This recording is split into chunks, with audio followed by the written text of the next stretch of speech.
Alright folks, I'm going to show you a quick video how to change the oil in this 2008 Chevy HHR. It's really not complicated at all. You've just got a they call this a stocking filter, so you have to use the socket. I took a picture, I'll put that in the description. So, first thing I always do, I just get under the car and drain it. So you see right there, it's just a 15mm socket for the drain plug. You just go, obviously righty tighty, lefty loosey. We all know that, right? So just drain it in there. Get that started first.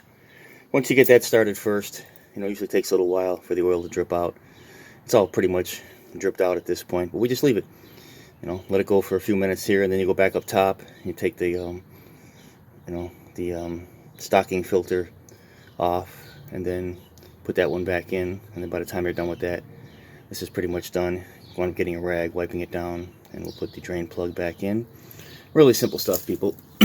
Can't tell you how many oil changes I've done in my life. I'm sure at least 1,000. So, come back over here. You get the stocking filter. Gotta get your socket. Here's the socket. This is a 32mm socket.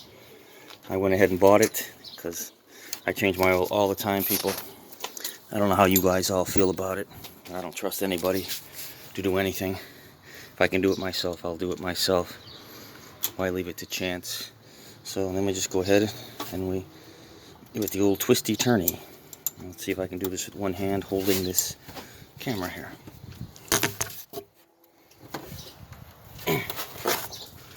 Now you're gonna have to go ahead and put an extension a little bit more on this.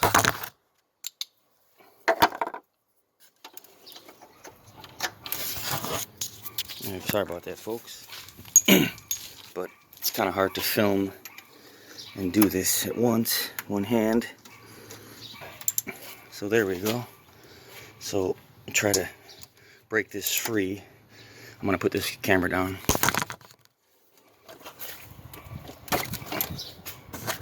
There we go, folks. I just had to use two hands to break it free. And if you can see it, just go there. Keep loosening it up. And eventually it gets loose enough where you can use your hand. Just be careful of this wire and harness here. Don't want to wreck that. Got the fuel injection rail right over here with the Schrader valve. Never had any problems with that in this car. And that's it. So once we got that done, take your socket back off, ratchet off there.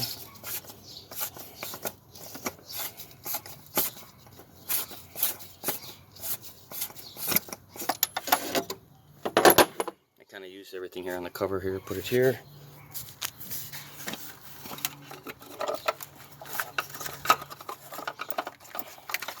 Down there, grab the filter. You can see the filter, it's okay. It's not, but it definitely needs to be changed. When you put this thing in brand new, it looks a lot better than this. I actually used to get my oil changed at Meineke in Mount Prospect. I'll say their name all I want. They can't sue me for anything because what I say is true. And there was actually a hole in here, and the filter was literally not providing any filtration for the engine at all. Who knows how much my engine got damaged on that one. For sure I can't prove that one. And this is an O-ring here, you guys. You have to change that out. A lot of oil change places, they won't change the filter because it's a stocking filter. You can't see inside, so you don't know whether they've changed it or not. And of course this O-ring. So what happened with me was I noticed a lot of oil was on the upside here, right here around this threaded part coming up here to where this plastic nut is. And I said, what the heck's going on? And I took it apart, and this O-ring was completely flat. Probably had never been changed. It was totally wasted. Oil was just spurting up through the top, and then where you have these little grooves here, like right here, there was actually holes in it inside. So you definitely want to change that out. So I'm going to change this O-ring out too as well. So we'll stop the video here. Alright folks, so I showed you how to take the stocking filter out, and this is basically the new one. You see where this part here, is the part that goes down. You can see pretty much right there in that little hole is where it'll go. So he just clips on, and I put the new O-ring. This O-ring just kind of slides off here. it's been on there for a while, I may have to use like a screwdriver or something to get it off. So once you have your new setup in here,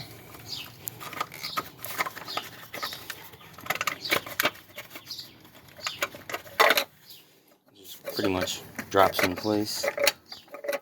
Of course, now that I'm filming it, it'll never go in straight in 100 million years. There we go. So there you go. See, people? See, it's back in there.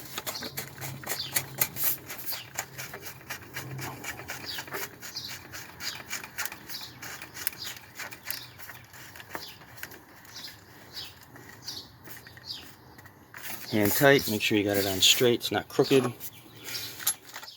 32 millimeter socket. Put it back so it's tightening instead of loosening. You don't need a torque wrench for this, people. It's not that complicated.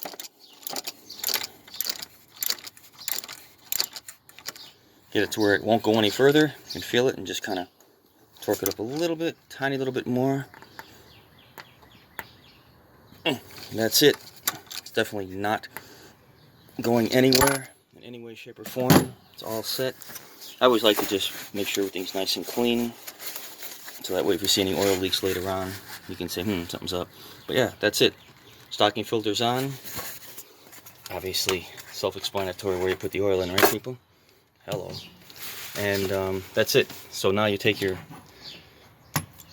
ratchet and you go back down and you grab your 15 millimeter socket, the oil plug. See the drain plug, people? Check it.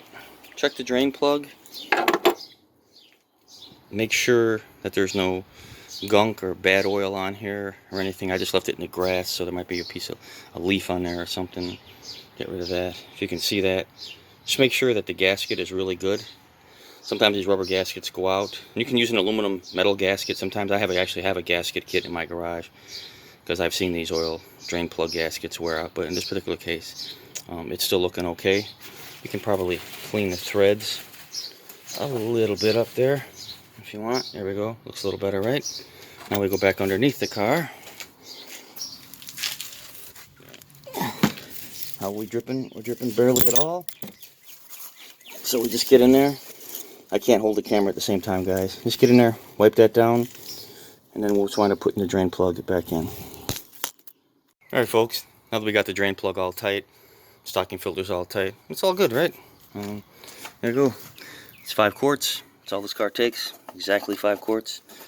So no takes the guesswork out of it all, right? Make sure you don't get all this plastic crap inside your engine. If you got inside the combustion chamber, it would burn up pretty quick, right? But in the oil, maybe it's not the best place to have it in there. So there we go, folks. And you just go ahead and you pour it in. Make sure you don't drip anything all over the sides, right?